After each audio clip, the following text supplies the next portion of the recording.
So here at camp we do baths, nail trims, and brushings, and we do get a lot of questions from dog owners on how they can do this at home in between visits to camp. So we decided to just make a little video that's a little instructional on how to do that. And Sammy here is impatiently waiting for her bath, so we'll go ahead and get started. Obviously, first thing you want to do is you want to take off any clothing or collars, that kind of thing, harnesses. So we're going to take off her collar.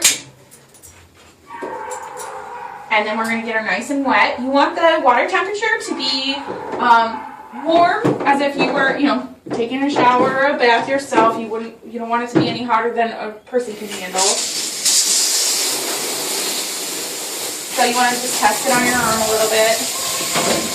And then, so sometimes the noise is a little startling for the dogs, and that's okay. So we don't just bombard them with it and rush them into it if they're uncomfortable. We just have them to get used to it while we're still checking the temperature. And then sometimes if they're a little bit more uncomfortable with the noise, we'll just turn it down so it's a little bit quieter. There we go, that's good.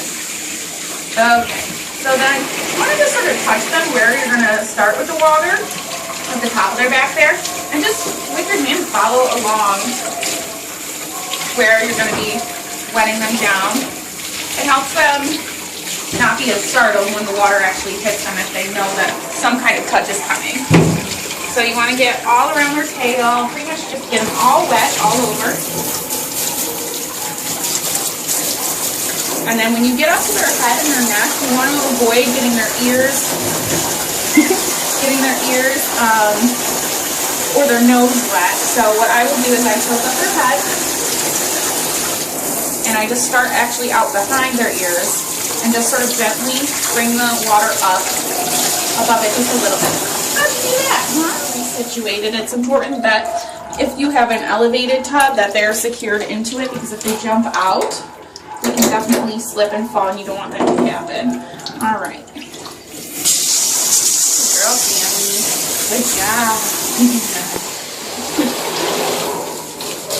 Now, once you've gotten their forehead wetted, then you can go for their muzzle.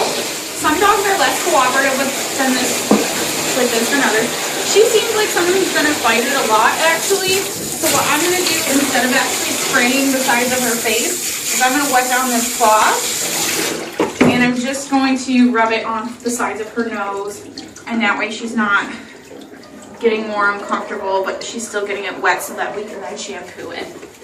Now for the shampoo, you want to follow the dilution ratio on the bottle. A lot of shampoos that you buy in the store are already pre-diluted, so you wouldn't want to dilute them any further. But just read all the directions before you go ahead and start it. So, you ready? Good girl. So if she starts to act uncomfortable, I give her a second to do it. Siri. Before I go further, what are you doing? Am I rubbing your butt? And then when we add the shampoo, it's actually a lot of like a massage too. So you're getting right in the hair follicles and massaging the skin. Oh yeah, you look good, bro. Getting them all over. So it helps get the grime out, but it also, improves their circulation, makes it more of a spa-like experience than just getting soaked down and hosed off. So just basically going all the way over, getting every inch of her shampooed up. Yucky. Again, just massaging in, making sure she's having a good time. That's a good job. Even her feet get gross sometimes. Oh, yeah, it's a little cold, huh? Your tail sensitive? Your tail sensitive? Turn around. Good girl. There we go. Turn. There we are. Good job, Sammy. There you go. Okay.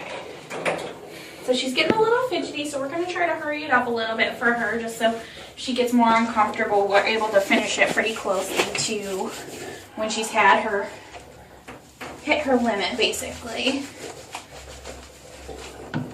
Can you stand up? Sammy, stand up. There we go, good girl. Just gonna get your butt. There you go. Good move.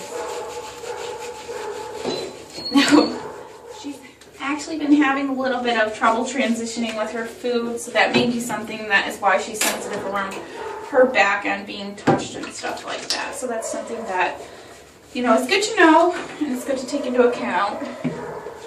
Just because maybe they're not being cooperative, it doesn't mean that they're trying to be bad or anything like that. So she's all shampooed up. So we're going to go ahead and rinse her off now that it's all massaged in and everything. Again, that's a good girl. Good girl, thank you. Well, my God. Good job, Sam. So starting up at the neck and the shoulders and rinsing downwards. Obviously, if you rinse the bottom and then you rinse the top, then you're going to have to re-rinse the bottom because you got shampoo all over the bottom again. So again, tilting the head up and back so you can avoid the ears. If you do get a little bit of water in the ears, it's not the end of the world, but you want to dry it as soon as possible afterwards so that it doesn't cause an ear infection. That's the big concern with that, is any moisture that gets trapped in the ears can cause a buildup of yeast and moisture, and it can swell the ear tissue and end up in an infection. So this is what I was trying to show earlier when she wasn't having her face being rinsed, but just basically holding the muzzle still, gently, and holding off the side of the face there. So you're not getting the nose or anything like that, but you're getting it nice and wet. Same thing with this side. All right, Miss Nancy, I'm going to turn around. There we go, good girl. Good job. Good job. All right. Again, if you notice, when we go down to the rear end, she does seem to be a little uncomfortable. So we're going to be as gentle as possible with that. Good girl. Okay, once you have them all rinsed off, you just want to feel them over. Make sure you don't have any leftover soapiness. Shampoo left in the fur will create that wet dog smell even after they're dry. So that's definitely something that's very important. So then you can pre-dry them with a towel a little bit. At home, that's probably what you would do. I don't believe most people have an actual blow dryer for the dogs, which we do, and I will demonstrate how to use, but Sammy's gonna help out with the drying. Thank you. I'm always ready to block my face whenever they're going to shake off, but I definitely consider that helping out, so I don't scold them for shaking off, because they're just, the speed that they shake themselves off with really propels a lot of water off of them, so it's very helpful. Alright, so I get my blow dryer together.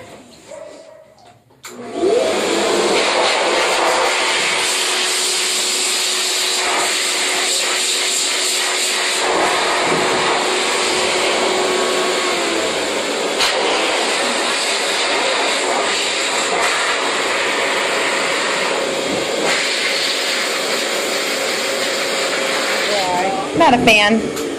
And okay, so some dogs don't like the dryer at all, and if we go to start drying them and they're not comfortable with the high level of the dryer, thank you, then we'll turn it down a little bit and then try it again. And if they're still not comfortable, again, we just turn it down in increments and see if we can gradually get them accustomed to it. But with Sam, it seems like it was more the noise associated with the dryer that she didn't like, so she wasn't happy with it at any level. So basically we're just going to go back to towel drying and get her as dry as we can. We use a lot more towels this way, but especially in the cold weather, you want them to be as dry as possible.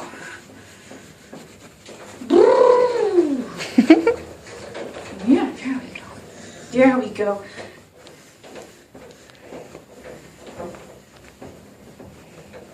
Good girl, Sam. Oh, I know. I'm sorry about your baby.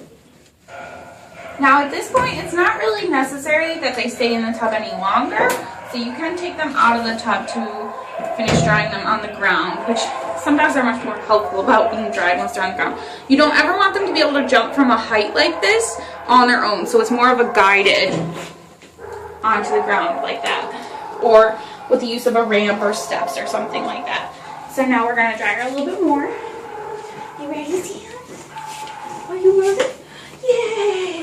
And now she's shaking herself off more freely. She's a little bit more comfortable not being up in the tub like that. And then once you're done, you want to just brush them over with a slicker brush, which is just basically a small bristled brush that picks up any loose excess fur. You want to be gentle with that because they are, you know, comb bristles. They're metal. They can hurt if you're being overly rough with it. Sam, where are you going? There you go. Good girl. So for her, she really didn't even have that much to come off. How quickly they air dry also has a factor in if they smell kind of funny after their bath or not. If they don't air dry within about an hour of their bath, then the wet dog smell will get kind of trapped in their fur and they'll have this musky wet dog smell even though they're clean. So that's definitely something you want to take into consideration, huh, Sam? Sam, come here. Come here. Hey. Say bye. Thanks for watching.